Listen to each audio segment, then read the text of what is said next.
প্রচার প্রচারণায় আচরণবিধি লঙ্ঘনের অভিযোগ, পাল্টা অভিযোগের মধ্য দিয়ে চলছে ডাকসুর ভোটের প্রচারণা।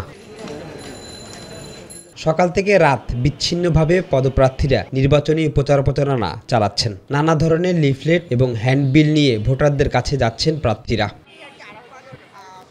হলপাড়ায় প্রচার চালান ডাকসুর ভিপি প্রার্থী বিনিয়ামিন মোল্লা। লেভেল প্লেয়িং ফিল্ড ঠিক নেই এমন অভিযোগ করেন এই প্রার্থী। ডাকসুটাও এত সহজে আসে নাই, অনেক ফাইট করতে হয়েছে।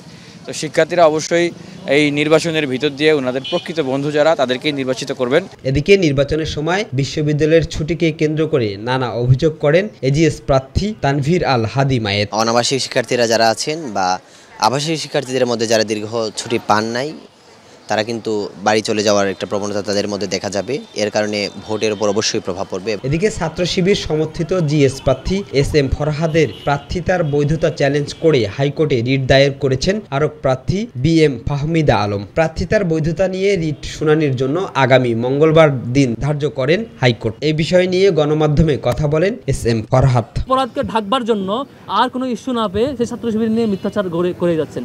এটা নিয়ে আমরা বিচলিত নয়। শিক্ষার্থীরা এটির জবাব 9 সেপ্টেম্বর দেবে ইনশাল্লাহ। নির্বাচনের আচরণবিধি অনুযায়ী প্রতিদিন রাত 11টা পর্যন্ত প্রচারণা চালাতে পারবেন প্রার্থীরা। 7 সেপ্টেম্বর পর্যন্ত চলবে প্রচার। 9 সেপ্টেম্বর ডাকসুর নির্বাচনের ভোট অনুষ্ঠিত হবে।